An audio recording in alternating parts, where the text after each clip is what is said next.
Olá, no ar o Espaço Livre, que hoje vai falar sobre endometriose, uma doença inflamatória grave que atinge cerca de 15% das mulheres em fase reprodutiva. Nossa convidada é a ginecologista e obstetra Carolina Rezende. Obrigada pela presença. Seja bem-vinda, doutora. Obrigada, Carol, pelo convite. É um prazer estar aqui para ajudar a esclarecer um pouco mais sobre essa doença que tem uma incidência bastante alta e um diagnóstico ainda difícil hoje. Para começar o programa, doutora, explica para a gente o que é, a endometriose. Endometriose é uma doença crônica, é a presença do endométrio fora do útero. Então, o endométrio é uma camada que reveste o útero, que ela descama na forma de menstruação mensalmente. E quando ela está presente em lugares fora do útero, como ligamentos, intestino, bexiga, ovário, é caracterizada como endometriose. Ela causa dor, principalmente. Dependendo do local de acometimento, pode estar associada a outros sintomas, como dor na relação, alterações pré-vacual, alterações urinárias, infertilidade tem uma incidência bastante alta também.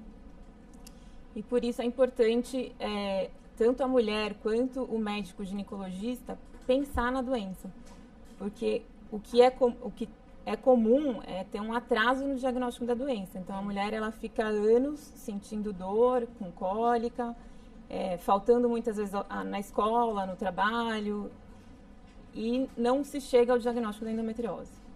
E você falou da cólica. Quais são os primeiros sinais, da endometriose? Então, a principal é a dor na menstruação, que é a cólica, A mulher menstrua e tem dor. Mas ela pode ter dor também no período antes da menstruação, que a gente chama na fase progestogênica, que é quando esses focos de endometriose eles estão mais inflamados. Então, já é uma fase que a mulher pode ter mais dor. Mas muitas podem ter, inclusive, em qualquer época do ciclo também. E quando que a mulher deve começar a suspeitar? Quando ela tiver dor. Quando ela tiver dor, ela deve procurar um médico, pedir exames mais específicos, conversar com o médico sobre exames mais específicos para endometriose, apesar de que tem mulheres que têm endometriose e não têm sintoma, Não é o mais comum, mas isso pode acontecer também. Então, algumas mulheres com infertilidade também devem ser investigadas em endometriose. Doutora, de acordo com uma pesquisa da Associação Brasileira de Endometriose e Ginecologia, a doença atinge cerca de 6 milhões de brasileiras. No entanto, 53%, ainda desconhecem a doença. Ela pode ser assintomática, como você já falou, e as mulheres, as que não apresentam sintomas, elas podem engravidar normalmente? Nem toda mulher que tem endometriose tem infertilidade, Como foi falado, em torno de 50%. Então, pode engravidar. Se não conseguir, a gente considera a infertilidade 1 ano tentando engravidar em condições normais sem conseguir. Então, se tiver infertilidade, aí você vai pesquisar outras causas de infertilidade, entre elas a endometriose. E no caso das mulheres que não têm nenhum sintoma, como fazer para detectar a endometriose? Os exames para detectar a doença, eles precisam ser feitos por profissionais habilitados em endometriose. Então, os principais são o ultrassom com preparo intestinal, principalmente, e a ressonância magnética com preparo intestinal. Então, são esses, diagnóstico definitivo é somente com anatomopatológico, Mas com esses exames de imagem, a gente consegue resultados bastante fidedignos ao que a gente vê numa cirurgia. Nos exames de rotina que as mulheres fazem, já dá para detectar ou não? O mais comum é o ultrassom transvaginal, Se for feito por um profissional habilitado, ele pode ser, dependendo do tamanho da lesão, que ele consiga ver, mas isso não é o que a gente vê na rotina do consultório e do dia a dia. E das mulheres que têm conhecimento da doença, aproximadamente 20% sentem dor, 20% são inférteis e 60% sentem dor e são inférteis. Existem vários níveis da doença? Existem vários níveis, Desde o acometimento peritoneal até, a gente considera endometriose profunda aquela que tem uma invasão de mais de 5 milímetros ou mais peritoneal. E pode ter acometimento de outros órgãos, então intestino, vias urinárias. Os casos mais graves, então você pode ter até mesmo obstrução, aí é uma indicação absoluta de cirurgia, se tiver uma obstrução intestinal, se tiver uma obstrução do ureter, de vias urinárias, aí é uma indicação absoluta de cirurgia. Outros casos, às vezes a paciente consegue, com a medicação hormonal, né, que o tratamento clínico é hormonal, controlar bem seus sintomas, claro, não uma paciente infértil, né? Então, aí nesses casos a gente não indica a cirurgia. E quais são as causas da endometriose?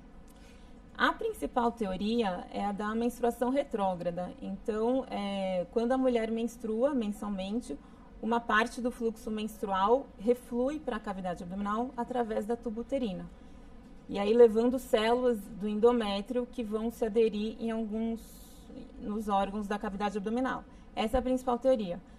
Agora, é uma doença ainda que tem um mistério, porque algumas mulheres elas têm esse quadro de menstruação retrógrada e não têm endometriose. Outras vão ter. Então, por que uma sim e outra não, isso ainda a medicina não consegue explicar.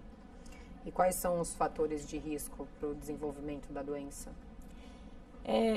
Exposição ao estrogênio, né? Então, mulheres as nulíparas, né? Aquelas que não tiveram filho, elas têm uma exposição por um tempo maior ao estrogênio. Aquelas que menstruaram mais cedo também.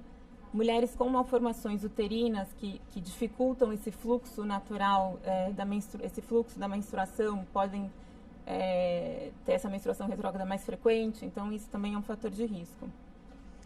E, doutora, as mulheres que têm o ciclo menstrual desregulado, elas correm mais risco?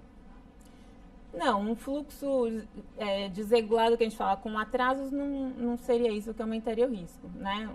Talvez um fluxo aumentado, aí sim, que você pensando que aumenta a menstruação retrógrada, sim.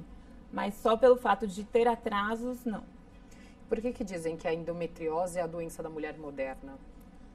A mulher moderna, ela atrasa o período reprodutivo dela. Então, ela está exposta a essa fase, a exposição ao estrogênio dela é maior, né?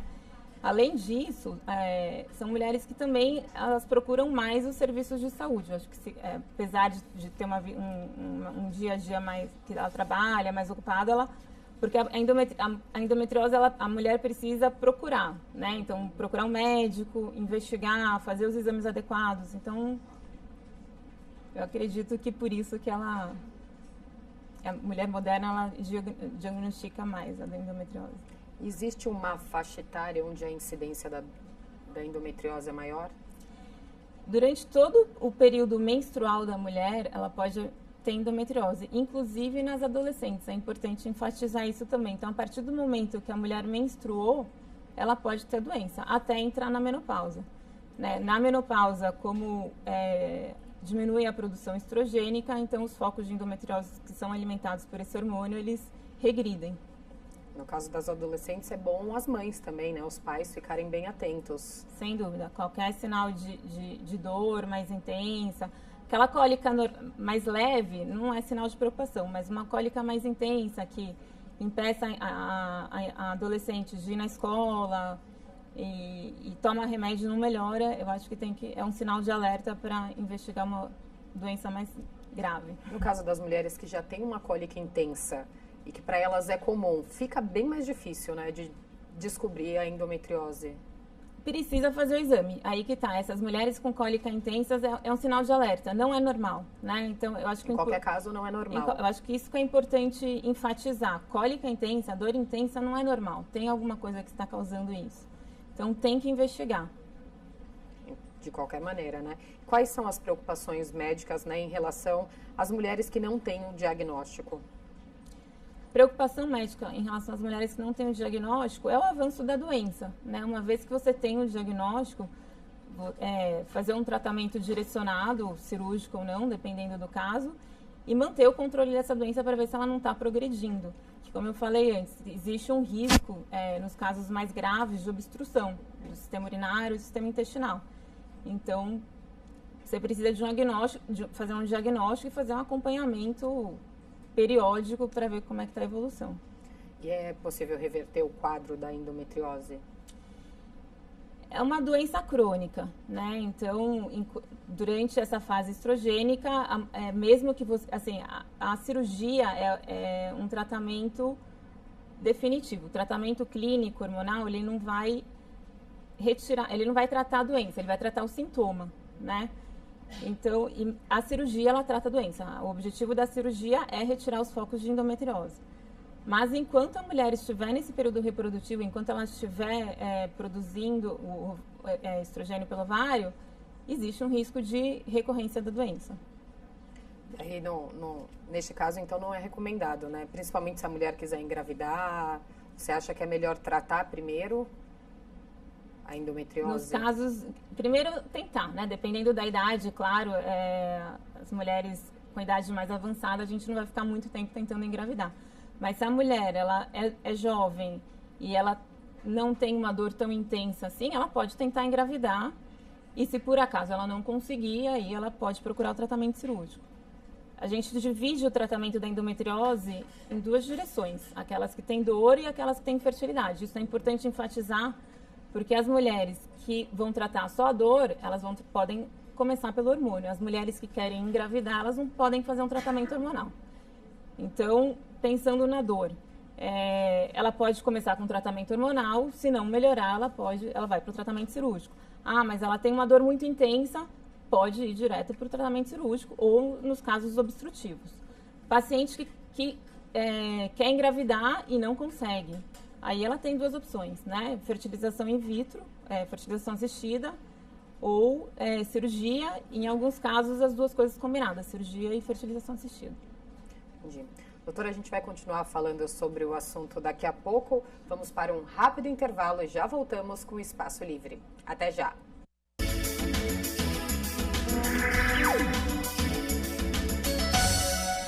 De volta com o Espaço Livre. Hoje sobre endometriose. Nossa convidada é a ginecologista e obstetra Carolina Rezende.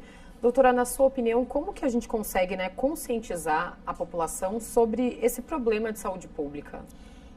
Tem sido feitas campanhas, né, nos últimos anos. Eu acho que a população já, uma parte pelo menos, já tomou mais consciência. Você vê grupos também nas redes sociais, mas principalmente os profissionais de saúde, né? Eu acho que além de conscientizar a população, é importante conscientizar quem faz o atendimento primário para pensar na doença.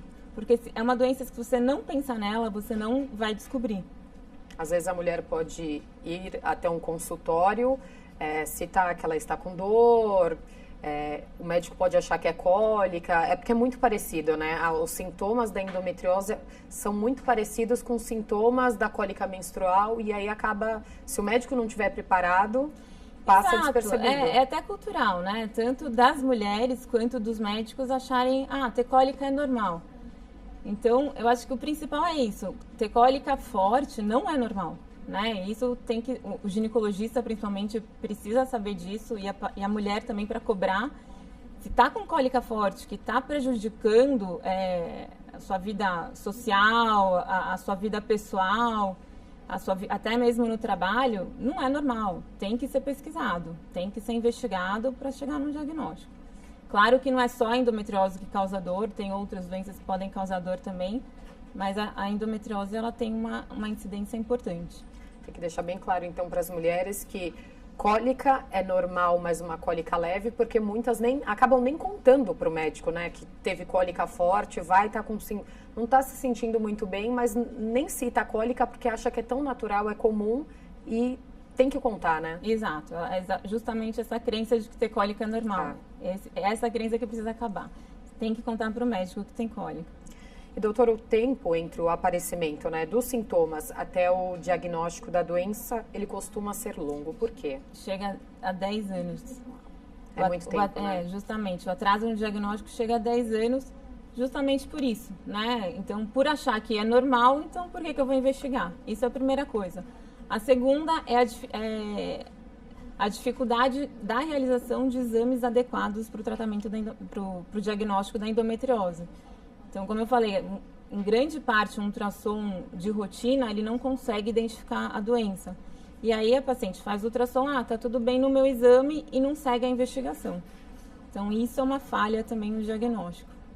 E quais são as consequências, né, dessa demora para se descobrir a doença? Pode piorar? Pode chegar a se tornar um câncer, por exemplo? Em relação ao câncer, a incidência é muito baixa, né? Então, não se opera uma paciente com endometriose para evitar que vire um câncer, tá? Então, eu acho que esse não é um sinal de alarme que deve se levantar. O que se deve levantar é a dor, né? A prejudicar a vida da mulher no seu dia a dia, como casal, a infertilidade. Eu acho que essa é a bandeira que tem que levantar. Tá? Agora, em relação ao câncer, não. E qual a relação entre a endometriose, né, e a infertilidade das mulheres que elas sofrem com a doença? Quais são as chances de uma mulher com endometriose, a gente comentou um pouco sobre isso, ter filhos? Mesmo tratando a doença com hormônio, ela consegue ter filho normalmente? Então, o hormônio, ele trata o sintoma, ele não trata a doença. Então, uma mulher que já tem infertilidade, ela não vai ter indicação de tratar com hormônio, porque só vai tratar o sintoma e não vai tratar a infertilidade. Que tem os sintomas, tratando com hormônio, ela consegue engravidar normalmente, tratando sintomas, né, com hormônio. Não, ela não consegue. Ela não consegue também? O hormônio, ele trata os sintomas, mas não a infertilidade. Então, ela não vai conseguir engravidar se ela já tiver infertilidade e só fizer o tratamento com hormônio. Ela precisa ou ir para a cirurgia ou ir para uma fertilização assistida, né? O hormônio a gente indica para aquelas pacientes que não estão querendo engravidar naquele momento. Aí ela vai tratar o sintoma. Isso que é importante, assim, o hormônio, ele não trata a doença. É só o sintoma. A doença vai continuar lá, mas vai melhorar a dor, em algumas vezes, né? Existem aquelas pacientes que o hormônio não vai resolver o problema e aí realmente precisa fazer a cirurgia. Nesses casos, os médicos, eles já indicam a cirurgia, no caso das pacientes que têm muita dor, que a dor chega a ser insuportável? Sim. Né? Tem alguns casos que medicação nenhuma vai resolver, nem outras terapias alternativas, né? Que a gente tem também fisioterapia, acupuntura, uma dieta direcionada para endometriose. Então, esses casos precisam sim ir para a cirurgia. No caso do tratamento com hormônio, né, para os sintomas, existe uma dosagem específica para cada nível ou tipo de endometriose ou não? Não, existem diversos tipos de hormônio, né? O mais comum são os anticoncepcionais mesmo, mas existem outros. E precisa individualizar em relação a efeitos colaterais, a contraindicações, mas não em relação à dose. No caso da mulher que já toma um anticoncepcional, por exemplo, ela pode continuar tomando ou tem que trocar o anticoncepcional que ela toma? Se ela estiver bem adaptada, ela pode continuar. Que daí já trata os sintomas. Já trata o sintoma. Tá? É importante, assim, mesmo que ela não tenha sintoma, ela precisa continuar acompanhando. Justamente porque a doença pode avançar. Mesmo que ela não tenha sintoma, a doença pode avançar. Então, é importante manter uma rotina de acompanhamento. E qual que é a relação, né? A gente está falando dos hormônios entre a endometriose e os hormônios femininos. Relação entre... Então, o que estimula o crescimento dessas células endometriais é o estrogênio, né? Então, que ele é produzido pelo ovário. Então, isso pode favorecer. É até contraditório você pensar que você vai... então, como que vai usar o anticoncepcional? Mas é que a dose das pílulas atuais é muito baixa, então não são suficientes para estimular o crescimento, né? E a endometriose, então, ela só tem cura, vamos dizer assim, se for feita a cirurgia? Ou não? Ou mesmo com a cirurgia ainda corre o risco? Com a cirurgia ainda corre o risco de ter uma recidiva da doença. Tá? Então, a cirurgia ela é curativa no sentido que ela vai... O objetivo da cirurgia é retirar todos os focos da doença. Mas essa paciente vai precisar manter esse acompanhamento até entrar na menopausa, porque eles podem aparecer de novo. E aí, se aparecer de novo, pode fazer uma nova cirurgia? Isso pode. É comum, assim, não comum, mas acontece. É recorrente. O paciente operar 2, às vezes até 3 vezes ou mais, porque a doença reapareceu ou durante a cirurgia, assim, é uma cirurgia... dependendo do grau de acometimento, que tem certos riscos, né? Eu acho que se não operava todo mundo, se a cirurgia não tivesse risco, já começava pela cirurgia. Então, durante a cirurgia, tem que avaliar o grau de... por isso que é importante até você fazer esse mapeamento da doença antes, para você ir para a cirurgia já preparado para o que você vai encontrar e que você precisa operar. E minimizar os riscos de complicação. Né? Então, a dificuldade de um profissional que vai para a cirurgia sem saber o que ele vai encontrar é que aumenta muito a chance de ficar doença residual. Então, muitas vezes não é nem que é recorrente, é uma doença que não foi retirada completamente. E tem algum caso, não sei se por exemplo, a paciente tem algum histórico não muito bom que a cirurgia não é recomendada? Se o histórico dela de saúde não é muito bom, ou é uma cirurgia tranquila e... Para toda paciente que vai ser operada de uma forma geral, ela precisa passar por uma avaliação pré-operatória, com exames, cardiologista, para ver se ela tem condições de passar pela anestesia, né? Então, isso é a primeira coisa. Agora, se ela tiver condições cirúrgicas e tiver indicação de operar pela endometriose, não... E quais são as outras medidas, né, que as mulheres com endometriose podem recorrer? Existe alguma além do tratamento convencional? Hormonal, né, como eu falei, e fisioterapia. Assim, o principal é hormonal, acho que isso aí é importante enfatizar, né? E estou falando de tratamento clínico, tá? O principal é hormonal. E aí os outros tratamentos, eles são adjuvantes, anti-inflamatória, analgésicos, fisioterapia, acupuntura, dieta. Mas, isoladamente, não é recomendado. O recomendado é que comece com tratamento medicamentoso mesmo. Faça uma junção dos dois, Isso. né? Tem que ter um equilíbrio. E, doutora, a fertilidade, ela pode ser restabelecida, né, com algum tipo de tratamento, com um tratamento adequado, no caso da endometriose? Por que a infertilidade na endometriose, né? Então, é uma doença inflamatória. Ela pode causar ela causa aderências de órgãos e principalmente da tuba uterina, né? Então, a tuba, para a mulher ser fértil, ela precisa ter uma mobilidade e precisa estar desobstruída. Então, com a cirurgia, em alguns casos, é possível você recuperar a mobilidade dessa tuba se ela estiver aderida, né? A obstrução depende, né? É mais difícil. Então, em alguns casos, você consegue, sim, recuperar a fertilidade, mas em torno de... As estatísticas mostram de 50% até 70%. Bastante até. E existe algum risco de morte no caso da endometriose? É raro, né? É uma doença que acomete principalmente a pelve e o abdômen, mas ela pode acometer qualquer órgão do corpo. Então, claro que se você falar de pulmões ou até mesmo cérebro, o risco já é bem maior, né? Mas assim, a grande maioria está na pelve e em relação à morte, eu acho que aí seria bastante raro. Por isso que é bom também, descobrir logo, né, e iniciar já um tratamento. Exato. Tem algum efeito colateral esse tratamento com hormônio? Não, né? Porque é anticoncepcional, normal, ou algumas mulheres sofrem um pouco? Sem dúvida, né? Hormônio já é bastante falado em relação ao risco de tromboembolismo, né? Relacionado ao estrógeno. E esse risco, ele não é alto, mas para quem já tem um risco pessoal, ou seja, uma história pessoal, tabagismo, até mesmo história familiar, alguns fatores genéticos, então esse risco ele é maior e até mesmo contraindicado, né? Aí tem o efeito colateral da pílula, então algumas mulheres podem ter náuseas, vômitos, um sangramento irregular, que são sintomas mais fáceis de você lidar com eles e manejar. Normalmente depois de 3 meses melhora. Se não melhora, pode trocar a pílula? Pode trocar. Tem vários, além de pílula, né? Eu falo hormonal porque não é só a pílula. Sim. Além de pílula, tem outros hormônios que a gente pode recomendar o uso também, caso a paciente não se adapte à pílula, que é o primeiro, é o mais barato, é o mais fácil, com menos efeito colateral, mas tem outros. Doutora, muito obrigada pelas informações e pela presença. Quer deixar algum contato para quem tiver dúvidas ainda sobre o assunto? Obrigada pela oportunidade. E meu e-mail, para quem tiver dúvida, é dra.carolrezende@hotmail.com. Obrigada, doutora. E o Espaço Livre de hoje fica por aqui. Obrigada pela companhia e até o próximo programa. TV Câmara São Paulo, informação para a cidadania.